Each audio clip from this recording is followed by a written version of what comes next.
Dear student, स्वागत है आपके अपने YouTube channel CB Wadhwa English classes पर। आशा करता हूं कि आप घर पर अच्छे होंगे। आज हम फिर अपने एक नए टॉपिक के साथ, the name of the topic the preposition, जिसको हिंदी में क्या कहते हैं, संबंधवाचक अव्यय। प्रेपोजिशन की यहाँ पर मैंने डेफिनेशन मेंशन की है। The preposition is a word. Preposition एक शब्द होता है, प्लेस्ड, जिसे रखा जाता है बिफोर ए नाउन, एक संज्ञा से पहले, और ए प्रोनाउन, एक प्रोनाउन से पहले, टू शो इट्स रिलेशन, इसके संबंध को बताने के लिए, टू सम अदर वर्ड, किसी दूसरे शब्द से, इन द सेंटेंस, एक वाक्य के अंदर। एक वाक्य में उसका संबंध, जो प्रेपोजिशन वर्ड होता है उसका संबंध होता है या तो नाउन से या किससे होता है, प्रोनाउन से। हम एक एग्जांपल ले रहे हैं यहाँ पर। जैसे यहाँ पर हम एक एग्जांपल ले रहे हैं।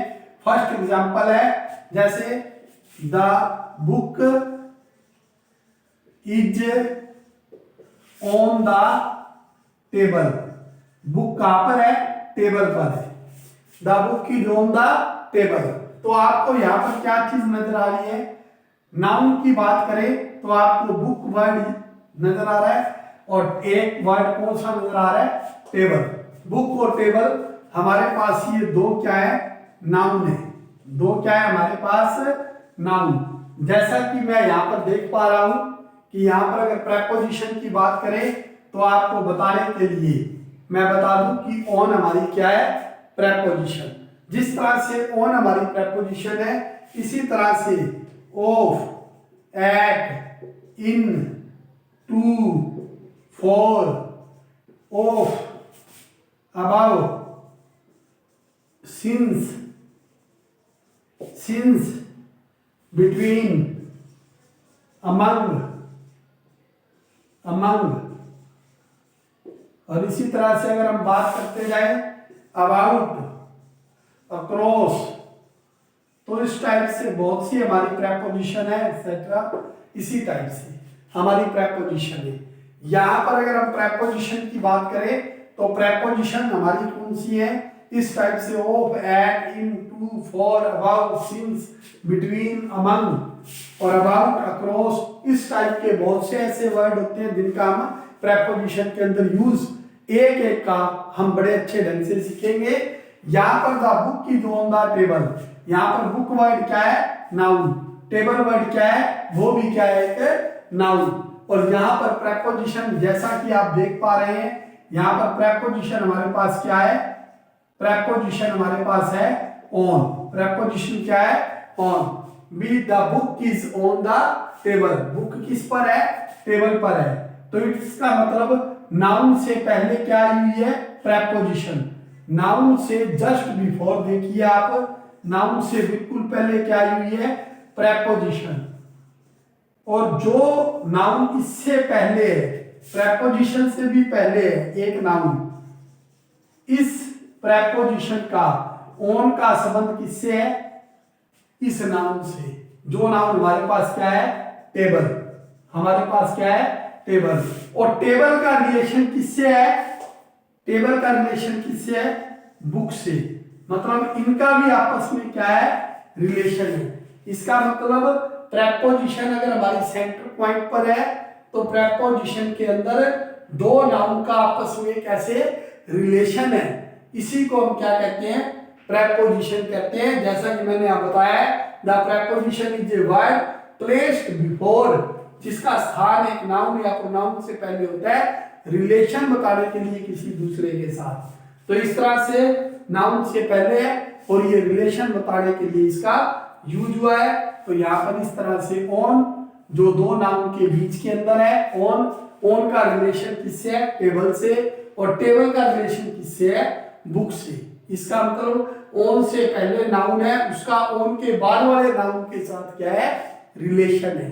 फिर अगेन ऑन, प्रेपोजिशन का रिलेशन टेबल से, टेबल से पहले ऑन, और इस टेबल का रिलेशन किससे है, बुक से।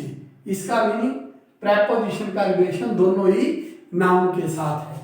इसी तरह से हम एक प्रोनाउन का एग्जांपल लेते हैं। ये तो हमने लिया था एक नाउन का एग्जांपल। इसी तरह से हम लेते हैं एक एग्जांपल और, यहां पर हम एग्जांपल लेते हैं प्रोनाउन का।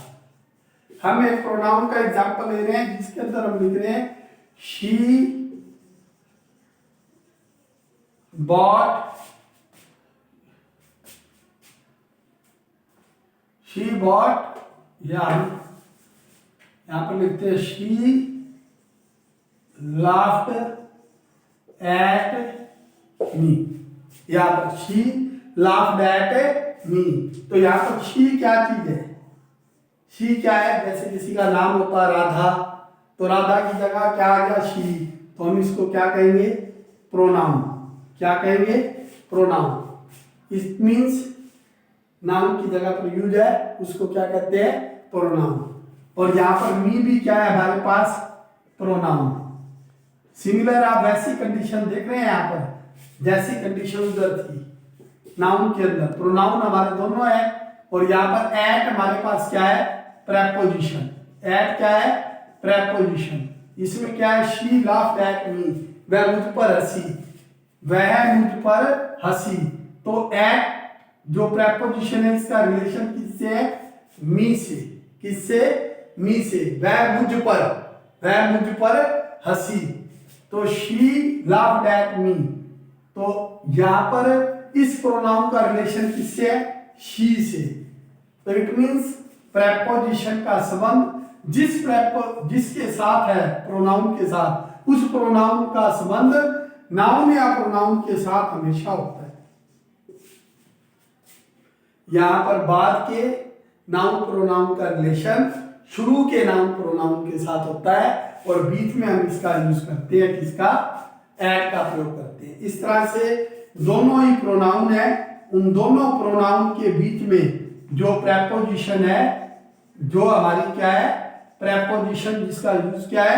एट। एट का हमने यूज किया है और यहां पर मी का। तो प्रोनाउन दोनों ही है हमारे पास। मी भी हमारा क्या है? प्रोनाउन है और यहां पर हमारे पास शी भी क्या है? प्रोनाउन। लेकिन इस प्रेपोजिशन का रिलेशन मी से है और मी का रिलेशन किससे है? शी से। मी का रिलेशन किससे है? शी से। तो इस तरह से प्रेपोजिशन क्या होती है?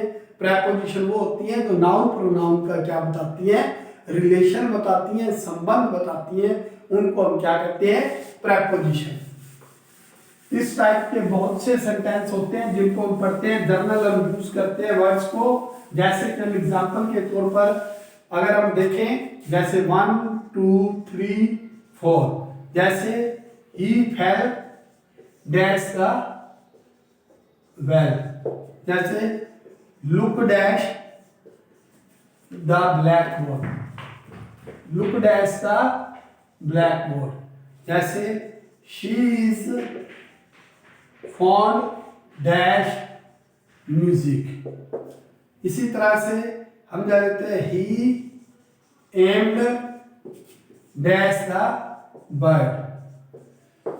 बहुत से सेंटेंस ऐसे होते हैं जिनकी आप ट्रांसलेशन अगर कर कर देखोगे तो उन वर्ड की हिंदी से आपको समझ आ जाएगा, लेकिन बहुत से सेंटेंस ऐसे होते हैं जिनकी हिंदी तो शायद कुछ और बनती है लेकिन उनका यूज उनके साथ प्रॉपर वे में होता है। तो आपने ध्यान रखना है, he fell dash the well, he fell into the well, मतलब गहराई में गिरना, वह कुएं के अंदर गिर गया। he fell into the well। look at the blackboard या whiteboard, look at the blackboard और whiteboard। she is fond of क्या होता है? शौकीन होना। वह म्यूजिक की क्या है? शौकीन है। तो fond of, he aimed, उसने निशाना लगाया, किस पर? पक्षी पर निशाना लगाया। इस तरह के कुछ सेंटेंस हैं जो हमें बिल्कुल सीधे मिल रहे हैं और हम इनको पढ़ भी पा रहे हैं, लेकिन हर एक प्रेपोजिशन का जो वर्ड है, जैसे इनटू है, एट है, ऑफ है, एट है, इन सब को आपने अलग अलग रूप के अंदर अलग अलग इनके रूट्स को पढ़ना है ताकि हमें कहीं भी कोई समझने में प्रॉब्लम ना आए। नेक्स्ट हम अगर बात करें इस प्रेपोजिशन के टाइप्स की, प्रेपोजिशंस के टाइप्स की, प्रेपोजिशंस की अगर हम टाइप की बात करें तो there are 3 types of preposition. Preposition के यहाँ पर हम 3 टाइप्स के बारे में पढ़ रहे हैं, फर्स्ट, सेकंड, थर्ड। जिसके अंदर फर्स्ट को हम क्या कहते हैं, सिंपल प्रेपोजिशन। कौन सी प्रेपोजिशन? Simple preposition. और सेकंड की हम बात करें तो सेकंड क्या होगा, कंपाउंड प्रेपोजिशन। Compound preposition. और थर्ड हमारी क्या होगी, जिसको हम क्या कहेंगे, फ्रेज प्रेपोजिशन। मोस्टली ये होती कौन सी है वो हम यहां लिख देते हैं। सिंपल के अंदर बिल्कुल अकेले वाले वर्ड आते हैं, to, on, at, in, of, for, from, into, ये सभी वर्ड जितने मैं लिख रहा हूं, विद, बाय, एक्सेट्रा, इस टाइप के सारे वर्ड किसके अंदर आते हैं, सिंपल प्रेपोजिशन के अंदर इन वर्ड्स का यूज किया जाता है। इसी तरह से अगर हम सेकंड की बात करें, कंपाउंड की, तो कंपाउंड में क्या आता है, जैसे अबाउट, अक्रॉस, जैसे बिटवीन, अमंग, और इसी तरह से बिसाइड, एक्सेट्रा। इनका यूज हम किसके अंदर करते हैं, कंपाउंड में। इसका मतलब सिंपल में हम यूज कर रहे हैं इनका, कंपाउंड मींस संयुक्त में हम यूज किसका कर रहे हैं, साधारण में इसका, संयुक्त में इसका, और फ्रेज वाक्यांश के अंदर जो दिया होता है उसके अंदर, जैसे अकॉर्डिंग टू, अकॉर्डिंग टू, इसी तरह से इन स्पाइट ऑफ, के बावजूद, अकॉर्डिंग टू के अनुसार, इन फ्रंट ऑफ, के सामने, इन फ्रंट ऑफ, के सामने, फॉर द शेक ऑफ, किसकी खातिर, फॉर द शेक ऑफ, और एक ड्यू टू। इस टाइप की और भी होती है जिनका हम यूज आगे कंटिन्यू करेंगे। हर एक प्रेपोजिशंस का हमने यूज करना है। इनके 3 टाइप्स आपको बताया, सिंपल प्रेपोजिशन, कंपाउंड और फ्रेज। इनके यूज के बाद हमने इनका प्रॉपर वे में यूज करना है कि कैसे टू का यूज कहाँ होता है, ऑन का कहाँ होता है, एट का कहाँ होता है। आगे आने वाले नेक्स्ट लेक्चर के अंदर हम आपको हर एक प्रेपोजिशन का यूज, जिसके 10, 12, 15 जितने भी होंगे, हम मोस्ट ऑफ यूज आपको करवाने की कोशिश करेंगे। और कंटिन्यू एक लॉन्ग क्लास जाने वाली है प्रेपोजिशन की, इसलिए आप हमारे YouTube चैनल को इसी तरह से प्यार देते रहे और कंटिन्यू आप हमारे टॉपिक को करते रहे। Thank you.